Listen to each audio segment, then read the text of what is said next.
নমস্কার, আমি তরুণ ঘোষ। পাকিস্তান এবং আফগানিস্তানের যুদ্ধ এখনো চলছে। যুদ্ধের শেষ অবস্থা আপনাদের জানানোর আগে দুটো কথা বলে নিই। সেটা হচ্ছে, কাল আমি একটি লাইভ করেছিলাম। সেখানে আমি যা যা বলেছি, আমাকে পূর্ব ইতিহাসটা আমার বলে দেওয়া উচিত ছিল। অনেকে হয়তো স্মরণে নেই। তাহলে অনেকে লিখেছেন আপনি ভুল বলছেন, কেউ লিখেছেন যে আপনি আফগানিস্তান আর বালুচিস্তানকে আপনি মিলিয়ে ফেলছেন। আমি মিলিয়ে ফেলিনি ভাই। আমার গন্ডগোল যেটা হয়েছে, পূর্ব ইতিহাসটা যদি আপনাদের একটু স্মরণ করি, যদি ঝালাই করে দেওয়া যেত, মানুষ তো ভুলে যায়, পূর্ব ইতিহাসটা যদি ঝালাই করে দেওয়া যেত তাহলে পরে আপনারা আমায় ভুল বুঝতেন না। একজন তো আবার চটে গিয়ে লিখেছেন আমি পিএম মতো রিপোর্ট করবো। আরে পিএম মতো রিপোর্ট করে কি হবে, যেখানে আমাদের জাতীয় নিরাপত্তা উপদেষ্টা অজিত দোভাল উনি প্রকাশ্যে বলছেন ভারতবর্ষে একটা বিস্ফোরণ যদি হয় বালুচিস্তান আলাদা হয়ে যাবে পাকিস্তান থেকে। তার মানে কি ভারতবর্ষ বকলমে উনি বলতে চাইছেন ভারতবর্ষ টোটালি সাপোর্ট করে বালুচিস্তানকে। এবার ওই পূর্ব ইতিহাসটা বলি। আমেরিকায় যখন সম্ভবত 2024-এ যখন আমেরিকান সৈন্যরা ফিরে গেল, সেখানে তখন প্রচুর অস্ত্রশস্ত্র, $80 মিলিয়ন অস্ত্র। তখন যা জানা গেছিল, অ্যাকচুয়াল ফিগার আমরা জানি না, $80 মিলিয়ন অস্ত্রশস্ত্র ফেলে গেছিল। তখন আফগানিস্তান দখল করে নিয়েছে। এই আফগানিস্তানের তালিবানদের প্রতিষ্ঠা করেছে গিয়ে, রচনা করেছে গিয়ে, সে হচ্ছে পাকিস্তান, আমেরিকার টাকা খেয়ে। কেননা যদি আমেরিকা এখানে টাকা দেয় তাহলে পরে তালিবানদের ট্রেন করো। ওরা ওদের তালিবান মানে হচ্ছে তালিব, যারা তালিব হচ্ছে যারা মাদ্রাসা শিক্ষায় শিক্ষিত তাদেরকে বলা হয় তালিব। তালিব থেকে তালিবান। তো তালিবানদের শিক্ষিত করে তাদের হাতে অস্ত্রশস্ত্র দিয়ে তখন পাকিস্তান তালিবান সৃষ্টি করেছিল। এবার তালিবান যখন পুরো শহরটা দখল করে নিল, তখন হলো কি আপনার, আমি যখনই রেকর্ড করতে বসবো তখনই ফোন আসবে। তালিবান যখন সৃষ্টি করে নিল, তখন পাকিস্তান বলল দেখো আমরা তোমায় এত সাহায্য করেছি, এবার আমাদের কথা তোমায় শুনতে হবে, আমাদের হয়ে কাশ্মীরে লড়তে হবে। তো তালিবান তখন বলল যে আমরা তো অনেক কষ্টে বনে বাজারে কাটিয়েছি, এখন আমরা যে উদ্দেশ্যে দেশটা আমরা দখল করেছিলাম আমরা সেই দেশটা এখন নিজেরা চালাবো। তাতে পাকিস্তান গেল চোটে। পাকিস্তান তখন ওই ডুরেন্ট লাইন নিয়ে গন্ডগোলটা শুরু হলো। এদিকে বালুচিস্তানে তখন গন্ডগোল কিন্তু চূড়ান্ত হচ্ছে। এইবার যখন পাকিস্তান দেখলো ডুরেন্ট লাইন যখন ওরা ভেঙে দিচ্ছে, তখন এই ডুরেন্ট লাইনের এপাশে যত আপনার পশতুন ছিল না, সেই পশতুনদের একেবারে মানে ভেড়ি ব্যাকড়ার মতো একেবারে মানে ওই গাধার টানায় গাড়িতে তুলতো, তুলে তাদের বাসনপত্র কিছু নিতে দিত না, সহায় সম্বল যা ছিল কিছু নিতে দিত না, সব নিয়ে গিয়ে একেবারে ওই বর্ডারে কাবুল বর্ডারে গিয়ে ছেড়ে দিয়ে আসতো। আর সেই সময়তে আপনার একটা হয়েছিল ভূমিকম্প, স্মরণ করে দেখুন, একটা ভূমিকম্প হয়েছিল প্রচন্ড আফগানিস্তানে এবং পাকিস্তানের কিছু অঞ্চলে, খাইবার পাখতুনখোয়া ওই অঞ্চলে প্রচন্ড ভূমিকম্প হয়েছিল। ভূমিকম্পে আফগানিস্তানের ব্যাপক ক্ষয়ক্ষতি হয় এবং সে সময়তে প্রচন্ড শীতও ছিল। এই আফগান শরণার্থীরা যখন দেশে ঢুকতে পারছে না, ওইখানে বর্ডারে ভিড়, সেই সময়তে ওই মেহরান বালোচের কালকে ছবি দেখিয়েছিলাম, মেহরান বালোচ একদল মেয়েকে নিয়ে এসে নার্সিং এর কাজ শুরু করেন। তাদেরকে খাবার দাবার দেওয়া, তাদেরকে সেবা শুশ্রূষা করে সুস্থ করা। এইখান থেকে মেহরান বালোচের উত্তোলন, মানে মানে তার যে পরিচিতিটা মেহরান বালোচের, কালকে ছবি দেখিয়েছিলাম, মেহরান বালোচের আপনার পরিচিতিটা সেখান থেকে শুরু হয়। তারপর আফগানদের সঙ্গে তার ভালো খুব সম্পর্ক হয়। টিটিপির সঙ্গে তার কারণ সে তো সাহায্য করেছে, পাশতুনদের সাহায্য করে। এই মেহরান বালোচ কিন্তু আপনার ওই আফগানিস্তান এবং তালিবানদের সঙ্গে একটা সমঝোতার একটা সেতু বনে যায়। এই সমঝোতাটা হতে সময় লেগেছিল। তারপরেতে হয় গিয়ে একে অপরের সঙ্গে একটা চুক্তি হয় যে আমরা আমাদের কারোর ওপর আক্রমণ হোক না কেন নিজেদের ওপর আক্রমণ হিসেবে ধরে নেব। তখন থেকে Balochistan liberation army, Majid brigade এবং বালুচিস্তান লিবারেশন ফ্রন্ট এবং হচ্ছে তালিবান, আফগানিস্তানের তালিবান, টিটিপি এবং টিএলপি, এরা সবাই একজোট হয়ে যায়। যখন আক্রমণ হয়, তখন জাফর এক্সপ্রেস যখন আক্রমণ হয় তখন তালিবান আক্রমণ করে। আর যখন এই ডুরেল লাইনে যখন হয়, ম্যাপটা আপনারা দেখে নেবেন, বালুচিস্তান আর আফগানিস্তান কিন্তু একদম পাশাপাশি, এদের যাওয়া আসাও আছে।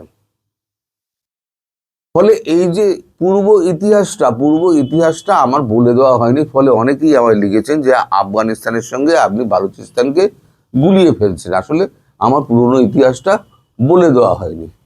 তো এখন যা অবস্থা, কালকে সারা রাত, কালকে আবার যুদ্ধ হয়েছে। যুদ্ধ হওয়ার পরেতে এখন যে পজিশন এখন হয়ে রয়েছে, মানে কাল রাতে আবার আপনার প্লেন আক্রমণ হয়েছে। আক্রমণে বহু আপনার মারা গেছেন, 5 জন লোক মারা গিয়েছেন। এদিকে আফগানিস্তানের যে হামলা আছে, মানে গুলি ফুলি চালাচ্ছে, মর্টার ফটার চালাচ্ছে, সেখানেও পাকিস্তানের বহু মানে এবার মানে আর কি মানে লোকালয়ে প্রচুর হতাহত হয়েছে। এবং একটা শেল গিয়ে পড়েছে একটা সিটি হসপিটালে মানে একটা অর্ধেক অংশ নাকি উড়ে গিয়েছে। সেখানে প্রচুর রুগী টুগী ছিল। এইগুলো আস্তে আস্তে হচ্ছে, মানে যুদ্ধের ব্যাপকতা কিন্তু ধীরে ধীরে ধীরে ধীরে বাড়ছে। এখন আমি বলেছিলাম এই যুদ্ধ এখনই থামবে না, এই যুদ্ধ মাঝে মাঝে হবে, তীব্র আকার ধারণ করবে, আবার থামবে, আবার শুরু হবে, আবার থামবে, আবার শুরু হবে, আবার থামবে। এই কিন্তু অনন্তকাল ধরে চলবে, কেউ এর সমাধান করতে পারবে না। কারণ যত এখানে গন্ডগোলটা হয়ে রয়েছে, তার পিছনে রয়ে গেছে আমেরিকার এখানে স্বার্থ কিন্তু রয়েছে। ওই বাগরাম এয়ারবেসটা আমেরিকা দখল করবে, যেটা তালিবানরা ছাড়বে না, এবং ভারতবর্ষ ওখানে গিয়ে গেড়ে বসে আছে। সমস্যা হচ্ছে ওখানে। আর আমেরিকার টাকা জোগানো আমেরিকা বন্ধ করবে না।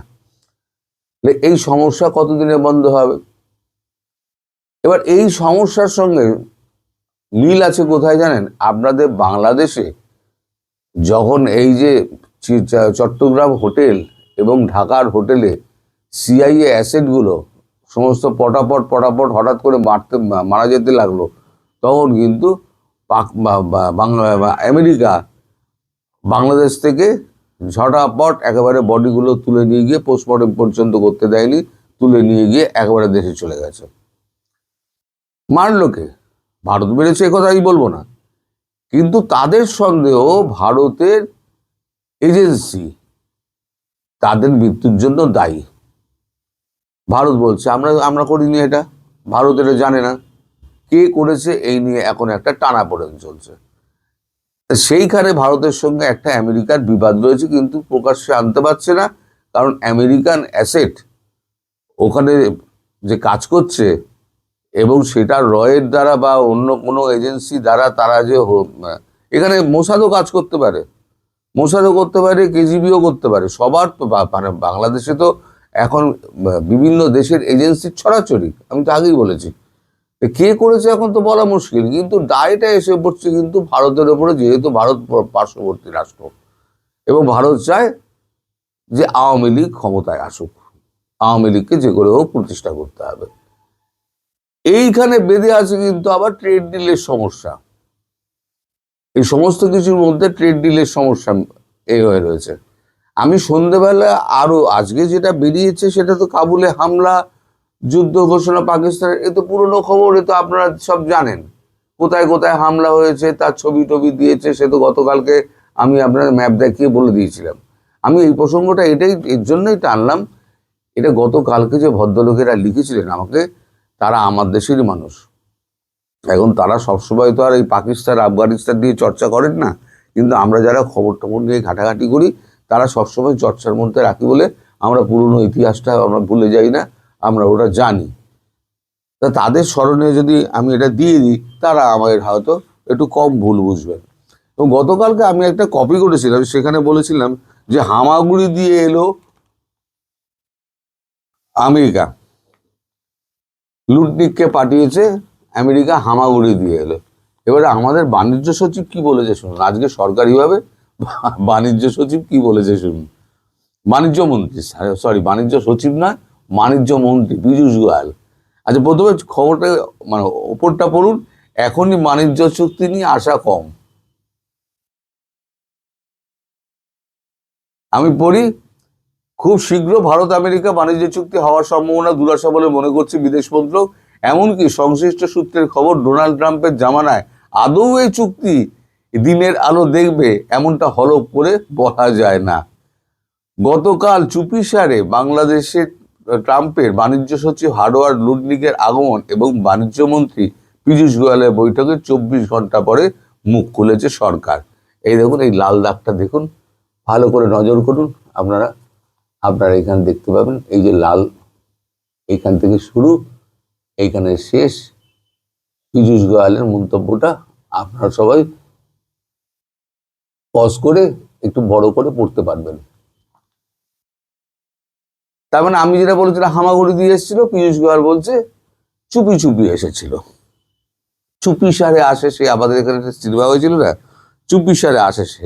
গোয়াল আজ বলেছেন, আমেরিকার সঙ্গে আমরা যৌথ বিবৃতি তৈরি করেছি, তা আপনারা সকলেই দেখেছেন। সেখানে স্পষ্ট করে বলা আছে, যদি পরিস্থিতি বদল হয় তাহলে চুক্তিকে ফের নতুন করে নীতিতে চাপানো হবে, তাতে উভয় পক্ষের ভারসাম্য, যাতে উভয় পক্ষের ভারসাম্য সমান থাকে। তবে মুখ্য অর্থনৈতিক উপদেষ্টা ভি আনন্দ কিছুটা আশাবাদী। তিনি বলেছেন, বাণিজ্য চুক্তির মাধ্যমে ঐক্যমত্য হতে হয়তো মার্চ মাসের মাঝামাঝি হলেও হতে পারে বলে তার মনে হয়।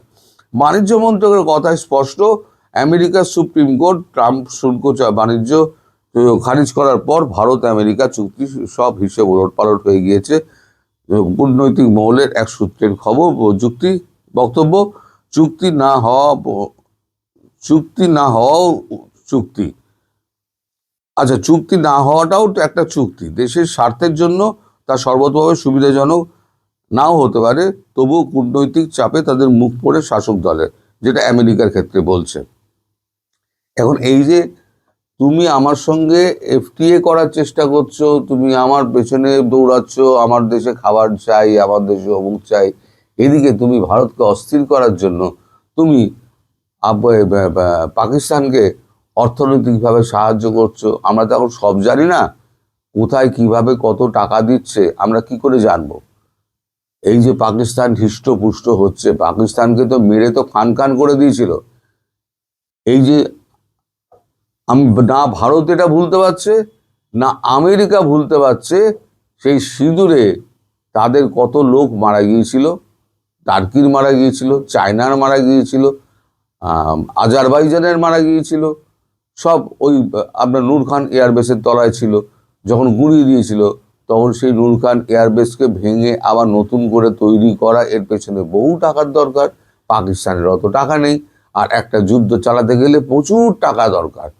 প্রতিদিন আমাদের 50 মিলিয়ন করে লেগেছিল, ওরা খুব কম করে হলো 20 মিলিয়ন তো লাগে।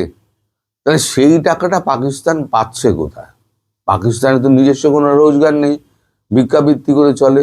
তার মানে আমেরিকা সাহায্য করছে বকলমে। কোন পথে সাহায্য করছে তা তো আমরা কোনোদিন জানতে পারবো না। ভারতের রাগটা হচ্ছে ওইখানে, যে তুমি আমার সঙ্গে খাদ্যের জন্য, তুমি আমার সঙ্গে ট্রেড ডিল করতে চাইছো তোমার নিজের দেশের লোকেদের খাওয়াবার জন্য, অথচ তুমি আমার পেছনে পেছনে কলকাঠি রেড়ে আমার দেশকে তুমি অস্থির করতে চাইছো। দুটো তো একসঙ্গে চলবে না ভাই। তাহলে পরে আমি এফটিএ করব না। এফটিএ কে আমি গতকালকে বলেছিলাম না, গাডারের মতো টানবে, মার্চ দেখবেন সেটা সেপ্টেম্বর হবে, অক্টোবর হবে, সেটা 2027 হবে। আপাতত যা বলছে যে চুক্তি আপাতত ট্রাম্পের আমলে হবেই না, এমন ইঙ্গিত পীযূষ গোয়াল দিচ্ছেন, ট্রাম্পের আমলে এই চুক্তি হবেই না। অতএব যতক্ষণ না পর্যন্ত পাকিস্তানকে অর্থ সাহায্য আমেরিকা বন্ধ করবে, ততক্ষণ পর্যন্ত এই চুক্তি সম্পন্ন হবে না। আর পাকিস্তান আফগানিস্তানের লেটেস্ট যে খবরগুলো, সেই খবরগুলো একটু বেলায় এসে পৌঁছবে। আমি এদিকে খবরগুলো জোগাড় করে বিভিন্ন এতে আপনাকে ফোন থেকে ঘাঁটতে হবে, ফোন থেকে ঘেঁটে আমি বিকেলবেলা সন্ধ্যেবেলাতে আপনাদের লেটেস্ট খবর দেবো যে পাকিস্তান আফগানিস্তান যুদ্ধ ঠিক কোন জায়গায় দাঁড়িয়ে আছে। আপাতত আপনাদের এইটুকুই জানালাম যে কেন আমেরিকার সঙ্গে চুক্তি ভারত করছে না, এবং তার পেছনে আমেরিকার ওই পাকিস্তানকে অর্থ সাহায্য এইটা বন্ধ কেন হচ্ছে না, এবং যুদ্ধটা কেন হচ্ছে। আমি এটা আপনাদের জানানোর জন্য করলাম। সবাই ভালো থাকবেন, সুস্থ থাকবেন এবং সাবধানে থাকবেন। নমস্কার।